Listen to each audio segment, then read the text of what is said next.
छत्तीसगढ़ में मूसलाधार बारिश के बीच अधिकारियों की ऐसी जंग चल रही है जिसने व्यवस्था पर बड़े सवाल खड़े कर दिए हैं।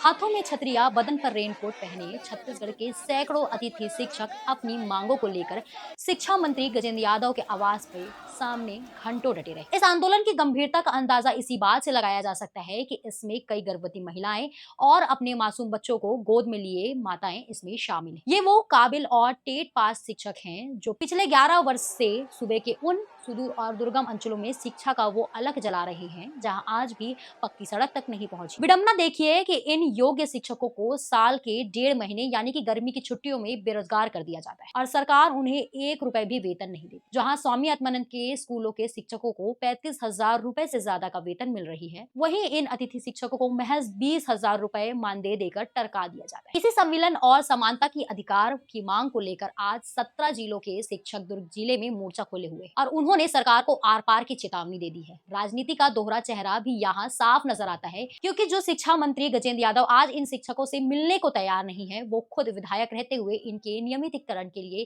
सिफारिश पत्र लिखते थे। यहाँ तक कि दुर्ग के सांसद विजय बघेल और विधायक ललित चंद्राकर ने भी इनके समर्थन में पत्र लिखा था। इतना ही नहीं, चुनाव से पहले मोदी की गारंटी के तहत वादा किया गया था कि सरकार बनने के 100 दिनों के भीतर सिविलियन की कमेटी बनाई जाएगी, लेकिन महीनों बीत जाने के बाद में भी जमीनी हकीकत शून्य है। चुनावी वादों की जाल में फंसे इन शिक्षकों की उम्मीद भले टूट रही है, लेकिन हक की लड़ाई के लिए इनका हौसला इस आसमानी बारिश से ज्यादा मजबूत नजर आ रहा है। हम अपनी न्यायोचित मांगों के लिए, अपने अधिकारों के लिए यहाँ पे बैठे हैं लगातार 7वें दिन, और हमारी मांग सिर्फ इतना है कि हमको हमारे अधिकार के लिए, हमारे भविष्य के लिए, हमारे बच्चों के लिए हम जो हमारी मांग है उसको पूरी की जाए।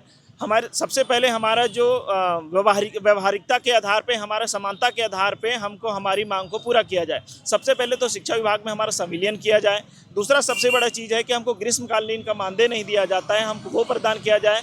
व्याख्याता के समकक्ष जो मूल वेतनमान है 38,100, वो हमको प्रदान किया जाए। हम ज़्यादा की डिमांड नहीं करते हैं। जो आत्मानंद शिक्षकों को दिया जाता है 38,100, जबकि उनकी भर्ती हमसे बाद में हुई है और हमारी भर्ती 2015-16 में हुई है। हम 11 वर्ष हो गए हैं, फिर भी हम 20,000 की नौकरी कर रहे हैं। आपको मैं बताना चाहूँगा कि 2015-16 में जब रमन जी की सरकार थी तो हमको विद्यामितान नाम करके दिए थे, है ना।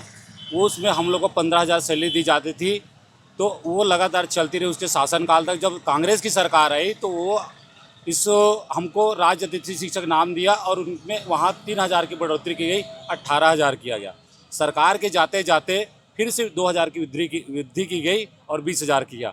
और ये नई सरकार आई है, ना तो वेतन वृद्धि की, ना तो कोई सुधार किया, ना किया। और जब जब उनके पास जाते हैं तो बजट का हवाला देते हैं, बजट नहीं है, नियम कानून का हवाला देते हैं। तो मैं उनसे कहना चाहूँगा, सरकार को आपको हमने बनाया है, आपको वोट दिए हैं, तो बजट का निर्धारण करने वाले आप हैं, नियम कानून बनाने वाला आप हैं। और आपने अपने स्लोगन में भी लिखा है, हमने बनाया है, हम ही संवारेंगे। तो कब संवारोगे भैया? जब हमारे बाल बच्चे भूखे मर जाएंगे तब, या हम लोग रोड में बिलखते बिलखते मर जाएंगे तब? दीदी, आप किस क्षेत्र में मतलब पढ़ाने जाती हैं? आप है कहाँ से फिलहाल? जी, मैं प्रॉपर यहीं से भिलाई दुर्ग से हूँ और मैं कांकेर जिला के भानु प्रतापपुर ब्लॉक में पढ़ाने जाती हूँ। और चूँकि मैं महिला हूँ तो वहाँ विभिन्न तरह की मुझे समस्याओं का सामना करना पड़ता है। फिर भी अपनी समस्याओं को छोड़ते हुए हम बच्चों के भविष्य को सुधारने वहाँ, चूँकि हमारी नियुक्ति बच्चों के भविष्य के लिए हुई है, तो हम बच्चों के भविष्य को बनाने वहाँ पहुँचते हैं। और इन्हीं भविष्य को बनाते बनाते 11 साल बीत गए, लेकिन उनके भविष्य को बनाते बनाते हमारा जीवन अंधकारमय हो गया। इसलिए आज हमने काली पट्टी बांध के सरकार के खिलाफ विरोध प्रदर्शन किया है कि उनको तो हमने उजाला दिया, पर हमारा कहीं ना कहीं भविष्य, वर्तमान और भविष्य दोनों अंधकारमय हो गया है। तो सरकार से आपके माध्यम से मैं निवेदन करना चाहूँगी आदरणीय शिक्षा मंत्री जी से, चूँकि उन्होंने कहा है कि कैबिनेट में आपके लिए 8 तारीख को कैबिनेट में आपके लिए प्रस्ताव लाया जाएगा करके, तो मैं आपके चैनल से सरकार से मांग करती हूँ, आदरणीय शिक्षा मंत्री जी से करबद्ध प्रार्थना करती हूँ कि कल के कैबिनेट की बैठक में हमारे भविष्य का निर्धारण करते हुए हमें समान काम समान वेतन की प्राथमिकता दी जाए। बिल्कुल बिल्कुल, मैं ये भी स्पष्ट करना चाहूँगी कि हमारे हड़ताल के पूर्व भी हमने सरकार से, हमारे आदरणीय शिक्षा मंत्री जी से हम कई बार मुलाकात कर चुके हैं, लेकिन हमें हर बार आश्वासन का झूठा ही लड्डू मिलता है, जिसे हमें वहाँ से खा के आना पड़ता है मजबूरीवश कि आज नहीं तो कल, नहीं तो कल करेंगे। इन्हीं दिनों को देखते हुए हमारे इतने 10 साल 11 साल का जीवन हमने व्यतीत कर दिया सिर्फ आश्वासन का झूठा लड्डू खा के। अब चूंकि परसों हमने रैली की थी, मंत्री जी के बंगले का घेराव करने हम निकले थे। वहां से उनका प्रतिनिधिमंडल हमें ये आश्वासन देके गया है और उसी आश्वासन पे हमने वहां की रैली को तोड़ा था और यहाँ आके वापस अपने धरना स्थल पर बैठे हैं कि उनके द्वारा ये बोला गया है कि 8 तारीख को कैबिनेट में आपके लिए समान काम समान वेतन का प्रस्ताव लाया जाएगा और आपको संविलियन की जो मांग है, जायज मांग है, कहाँ है, उन्होंने भी ये समर्थन दिया कि आपकी मांग जायज है करके। तो जायज मांग है तो आप उसका समर्थन करते हैं यदि, तो कल के कैबिनेट में आप प्रस्ताव लाइए। और चूंकि 1 तारीख से हमारी हड़ताल थी, 1 तारीख से इतने दिनों में आपने एक बार भी हमारा सुध-बुध नहीं लिया है और चूंकि परसों आपने हमें आश्वासन दिया, आपका प्रतिनिधिमंडल यानी हमने ये सोचा कि आप स्वयं आए हैं हमारे लिए बात करने के लिए और इसी आश्वासन पे हम वहां से उठे हैं कि फिर से हम वो लड्डू खा के आए हैं। अब ये कल पता चलेगा कि वो लड्डू मीठा था कि कड़वा था। ठीक है, प्रकोप से हम लोग, मेरा गाड़ी को एक बार क्या होता है कि मैं भागने नहीं सक पाया तो हाथी कुचल दिया मेरा बाइक का। तो ये कंडीशन है, अपनी जान जोखिम में डालते। यस हाँ, कई बार, एक बार नहीं, गाड़ी को तो एक बार कुचला गया लेकिन हम कई बार हाथियों से सामना करते हैं। लगातार 11 सालों का संघर्ष है हमारा और हमारे नेता विधायक मंत्री सारे शायद शिक्षकों को सड़क पर बैठाने का उनको बहुत ज़्यादा शौक है या शायद वही चाहते हैं नेगेटिव विज्ञापन के कारण, वरना इस तरह के नियम कानून बनाते ही क्यों। हर बार हमें अपने अधिकारों के लिए सड़क पर ही उतरना पड़ता है शिक्षकों के लिए और हम लगातार 11 सालों से एक ही मांग को लेकर सड़क पर बैठते आ रहे हैं। बूढ़ा तालाब हो गया है ना, ईदगाह भाटा हो गया, तूता हो गया, आज दुर्ग पे बैठे हुए हैं हम लोग, अलग अलग समस्याओं से गुजर रहे हैं, है ना। मैं बताना चाहूँगा हमारे गरियाबंद के साथी, है ना, जो हमारे साथ हैं कबीरधाम जिला, तो इनका अभी हाल फिलहाल में एक्सीडेंट हुआ था। लगातार ये ज़्यादा अच्छे से आपको दर्द बताएंगे, बाकी मैं अपना बता रहा हूँ कि भिलाई से बलरामपुर जिला झारखंड में, मतलब 500-400 किलोमीटर दूर मेरा वर्क प्लेस है ना। आप समझ सकते हो 20,000 में लोकल में ठूस के आना जाना। हमारे कई साथियों का डेथ हो चुका है ना। कई हमारी मैडम है ना, हाल फिलहाल में बस्तर में हमारी एक मैडम का हाथ कट गया था, तो हाँ एक्सीडेंट हो गया तो उनका हाथ कट गया। हम उनको शिक्षा मंत्री के पास और हमारे विष्णुदेव साय जी के पास पकड़ के घुमाते हैं, फिर भी इन्हें हमारे ऊपर दया नहीं आती।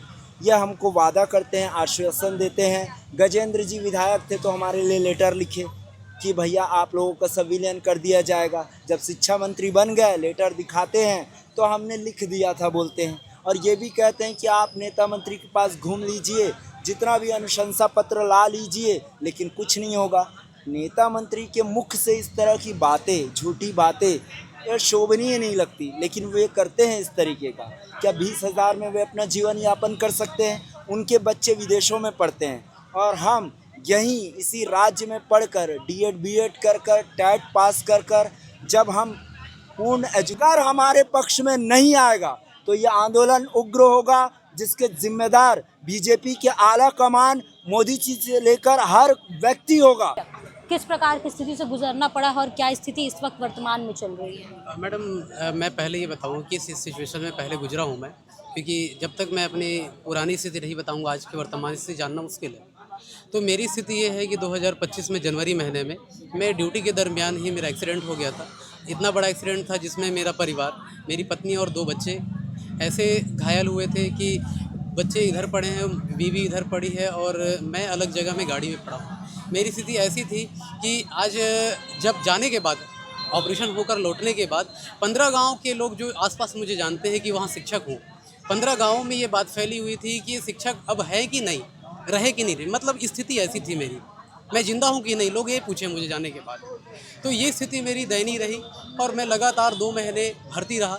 उस दरमियान शासन का तो यही रवैया है कि हमें कोई CL छुट्टी वगैरह तो कुछ ऑप्शन ही नहीं है, तो फिर तो तनख्वाह की बात ही छोड़ दीजिए।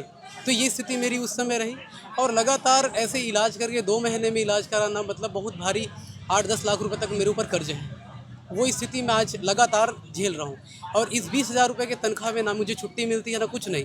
हर महीने का मेरा कम से कम 5 से 7 हज़ार रुपया और या तो कभी कभी तो 9-10 हज़ार रुपये मुझे इलाज पे चला जाता है, क्योंकि मेरे पूरे चेहरे में 8 से 10 जगह प्लेट लगे हुए हैं, स्टेनलेस प्लेट, और ये कंधा भी क्रैक है, यहाँ पर भी फ्रैक्चर हुआ, स्टील प्लेट लगी हुई है।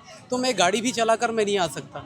लगातार बस के सहारे मुझे आना जाना पड़ता है, जिसमें मुझे अपने घर से बूढ़े माँ बाप को देखने आना है। खुद का इलाज के लिए मुझे महीने में 2 से 3 बार आना पड़ता है। एक बार आऊँ जाऊँ तो 1500 से 2000 रुपये लग जाता है।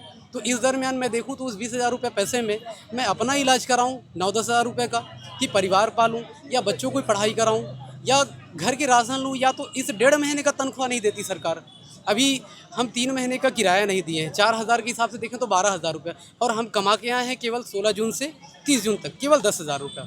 उस 10,000 रुपये में 3 महीने का तो बकाया किराया है, 12,000 ऐसे ही चला गया, तो हम वो 2,000 रुपये माइनस कहाँ से देंगे।